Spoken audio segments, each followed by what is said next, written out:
दोस्तों नमस्कार। आपका स्वागत है हमारे चैनल पे। हमारा वीडियो, हमारा प्रेम यदि आप तक पहुंचे, इसे लाइक करिए, सब्सक्राइब करिए, शेयर करिए और वीडियो पूरा देखिए, नज़रअंदाज मत करिए। दोस्तों, आज का टॉपिक है कि अमृत वेला में जब आप उठें तो अपने मन से, अपने आस्था से, अपने आत्मा से एक संकल्प करें। इसी पे आज हम आपको कुछ पल, कुछ क्षण, कुछ मिनट बताना चाहते हैं कि ऐसा करने से आपको क्या प्राप्ति होगी। दोस्तों, जब आप ब्रह्म बेला अर्थात अमृत वेला में उठें, उठते ही अपने मन में ये संकल्प कीजिए कि हे पुण्य आत्मा, हमें दोबारा संसार देखने को अवसर मिला, क्योंकि कल जो होने वाला है आज हमें नहीं पता और इस जीवन के बारे में भी नहीं पता कब ये शरीर से प्राण निकल जाए। तो दोस्तों, इसके लिए आपको धन्यवाद और संकल्प दोनों अपने अंतरात्मा को करना है। बोलिएगा, कहिएगा कि हे अंतरात्मा, हे पुण्य आत्मा, हमें आज सूर्य दर्शन अर्थात संसार देखने का अवसर प्राप्त हुआ और आप हमें उस मार्ग पे ले चलिए जहां भगवत प्राप्ति हो, हमारा मन शुद्ध हो, हमारी इच्छाएं पूर्ण हो, जो हम चाहते हैं, जो हम करना चाहते हैं मन से, वो पूर्ण हो,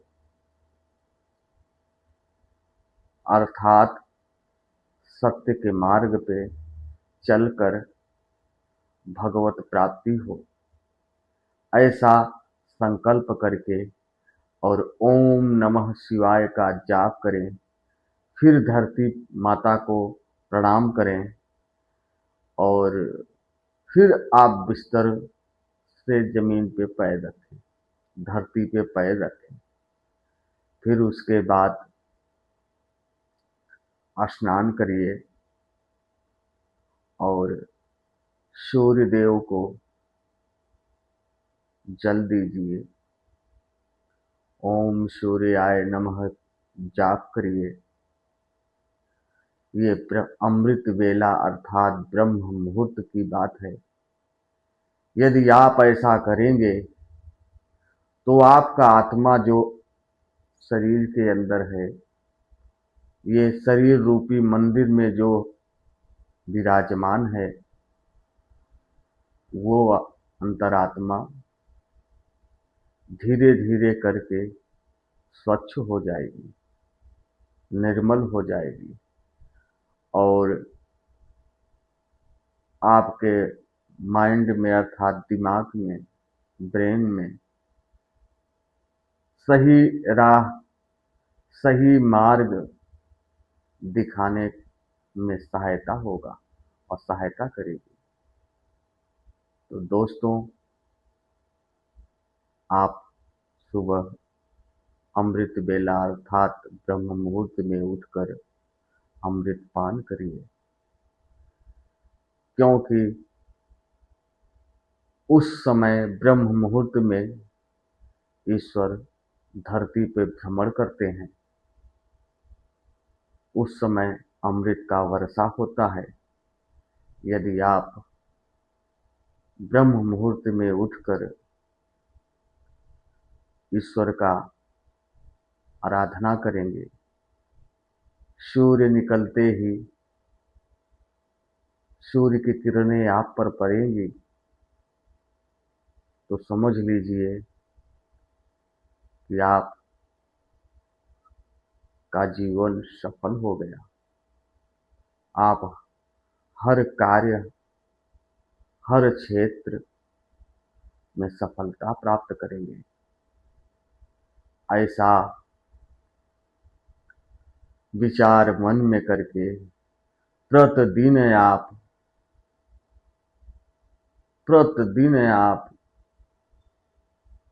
निरंतर ऐसा कार्य करिए। और यदि ये किया आपने, तो समझ लीजिए आपका कल्याण हो जाएगा। आपका मन, अंतरात्मा शुद्ध हो जाएगी। ये ध्यान दीजिए कि संसार में दो प्रकार के मनुष्य हैं, एक अंतर्मुखी और एक बहिर्मुखी। जो मनुष्य अपने अंदर हर चीज, हर सामग्री, हर समस्या, हर संकट, हर सुख दुख अपने अंदर देखता है, उसी को बोलते हैं अंतर्मुखी।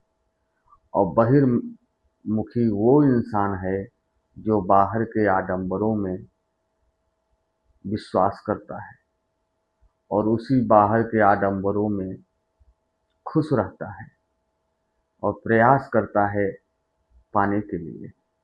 सबसे अमूल्य चीज क्या है? भक्ति। सबको भक्ति नहीं प्राप्त होती। सब भक्त नहीं बन पाते क्योंकि उनका मन ही नहीं लगेगा। वो तो बाहर के आडंबरों में मस्त रहेंगे, खुश रहेंगे। उनको गाड़ी चाहिए, बंगला चाहिए, पैसा चाहिए, उनको इन सब चीजों में उनका मन लगेगा, भक्ति में नहीं लगेगा। भक्ति अगर यदि वो लोग करेंगे तो सिर्फ दिखावा करेंगे, हृदय से आस्था से भक्ति नहीं करेंगे।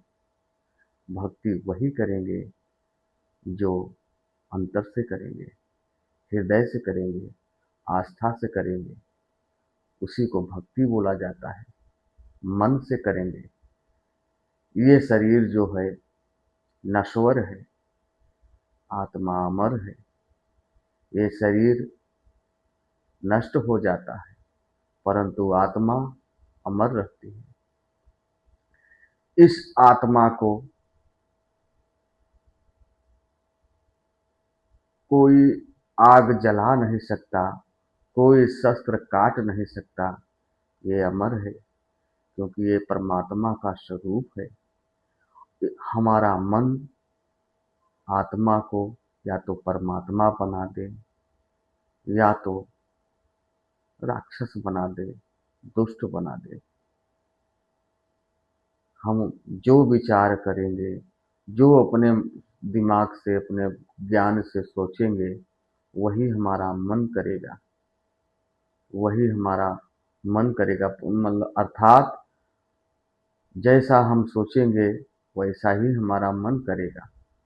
इसे दुष्ट प्रकृति के बनाना चाहते हैं या भक्ति लाइन प्रकृति के बनाना चाहते हैं, ये आप पे निर्भर है।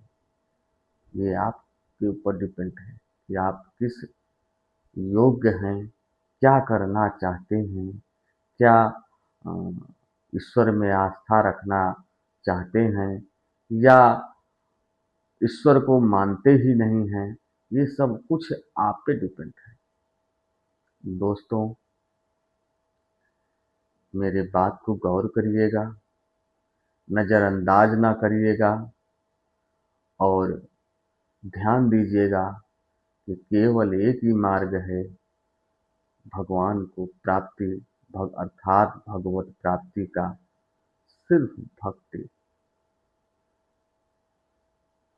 इसी भक्ति के रास्ते से आपको मोक्ष प्राप्त होगा। यदि आप दोबारा संसार में आना चाहते हैं और अपना